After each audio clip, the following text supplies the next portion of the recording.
Hello my dear aspirants, welcome to smile study hub competitive English. আজকের এই ভিডিওটাতে আমি আলোচনা করতে চলেছি যে মিসেলেনিয়াসে যে এক্সামটার প্রিলিমস রেজাল্টটা আউট হয়েছে, সেই রেজাল্টে কাট অফ যেটা গিয়েছে, সেই কাট অফটা যাওয়ার প্রবাবল রিজন কি হতে পারে। তার কারণ সমগ্র ইউটিউব কমিউনিটিতে সম্ভবত আমার ভিডিওটাতেই আমি কনফার্ম করেছিলাম যে ১৩৫ বা ৪০-এর নিচে কোনোভাবেই সেফ স্কোর যাবে না, এবং সেটা নিয়ে একটা আলোড়ন সৃষ্টি হয়েছিল যে এত অ্যাসপিরেন্ট বা এত মেন্টররা প্রত্যেকেই ১১০, ১১৫ বলছে, কেউ ১২০ বলছে। তো আমার কেন মনে হয়েছিল যে ১৩৫ বা ৪০-এর নিচে কখনোই সেফ স্কোরটা যেতে পারে না। এটা কি কোনো সত্যি ম্যাজিক ট্রিক? কিন্তু কি বিষয়টা কি?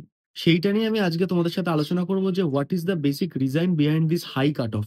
১৪৫ কাট অফ যাওয়ার কারণটা কি হতে পারে, যেটা আমারও মনে হয়েছিল বলেই ভিডিওটা বানিয়েছিলাম।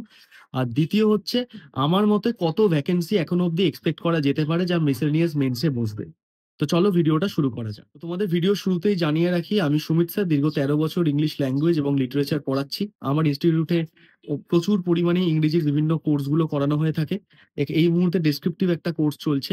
ডেসক্রিপটিভ কোর্সটার জয়েনিংও চলছে। তোমরা ডিটেইলস আমার ডেসক্রিপশন লিংকে কিন্তু পেয়ে যাবে। তো চলে আসছি আমার টপিকটাতে। প্রথমত আমার কেন মনে হয়েছিল যে ১৪৫ না হলেও ১৪০ অব্দি কাট অফ যেতে পারে।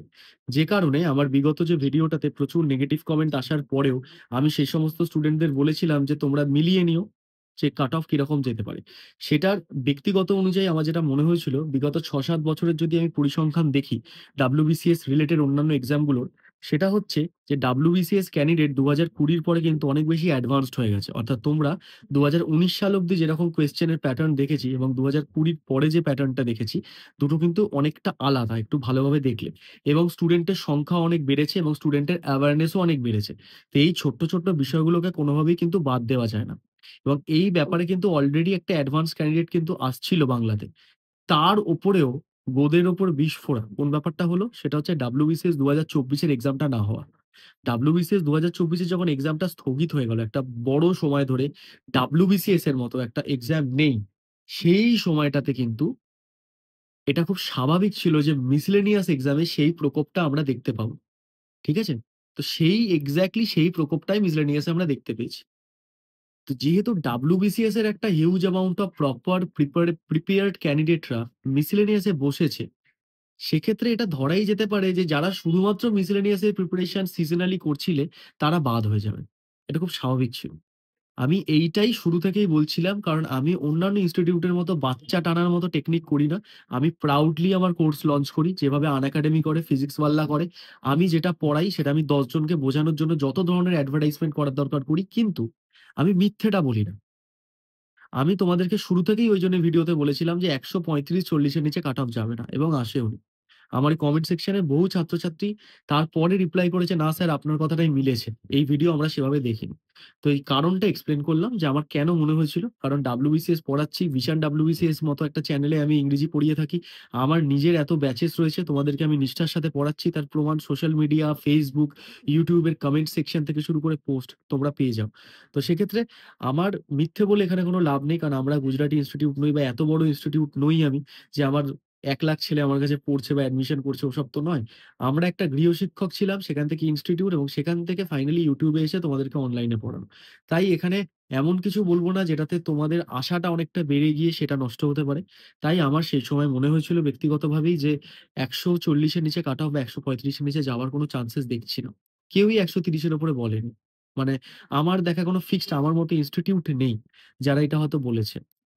তো সেই জন্যেই আমার মনে হলো কারণটা তোমাদের সাথে ডিসকাশন করি। কারণ কালকের পর একটা আলোড়ন সৃষ্টি হয়েছে যে ইংরেজি পড়ান সুমিত স্যারের ইনস্টিটিউট থেকে। সুমিত স্যারই একমাত্র বলেছিলেন, কমেন্ট সেকশনেও সেগুলো পড়ছে। তাই শেয়ার করে দিলাম। তোমরা আমার প্রিয় ছাত্রছাত্রী, আমার স্মাইল স্টাডি পরিবার, যে কেন আমার মনে হয়েছিল। তো এটা গেল ১ম, যে কম্পিটিশন বাড়ছে, তাই কাট অফটা বাড়ার খুব চান্স আছে। আর তার উপরেও ১১,০০০ জনের মতো ডেকেছে। তারপরেও কিন্তু কাট অফটা এতটা হাই গেছে। এরপরেও তোমরা আমাকে কমেন্ট সেকশনে তোমাদেরও কোনো প্রবাবল কারণ যদি মনে হয়ে থাকে এতটা কাট অফ হাই যাওয়ার, তোমরা বলতে পারো আমাকে কারণটা। যদি আমার মনে হয় যথাযথ যুক্তিযুক্ত, আমি ডেফিনিটলি সেই কারণটাকেও কিন্তু রেসিপ্রোকেট করব। আচ্ছা, এবার ২য় প্রশ্নে আসছি। ২য় প্রশ্নটা হচ্ছে যে স্যার, ভ্যাকেন্সি কত থাকতে পারে? এবার আমার নিজের বেশ কিছু ছেলে-মেয়েদের সাথে কথা হলো যারা অলরেডি মিসেলেনিয়াস দিয়ে চাকরি পেয়েছে। মিসেলেনিয়াস মহলে আছে বা WBCS অফিসার, বন্ধু-বান্ধব বা নিজে মেন্টর হিসেবে এত বছর তোমাদেরকে পড়াচ্ছি। আমার মনে হয়েছে যে ১১,০০০ জনের মতো ডেকেছে। তো either 1/10 ভ্যাকেন্সি থাকবে, either 1/15th ভ্যাকেন্সি থাকবে। এবার 1/10 যদি ভ্যাকেন্সি থাকে ১১,০০০ এ তাহলে ভেবে নাও কত থাকছে।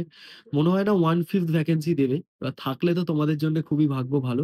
তবে আমার মনে হয় যে 1/10 বা 1/15 বা 1/12 1/10 এর নিচে ভ্যাকেন্সি থাকবে বলে আমার মনে হয় না। আমার মনে হয় ১০০০-১২০০ মেক্সিমাম যেতে পারে।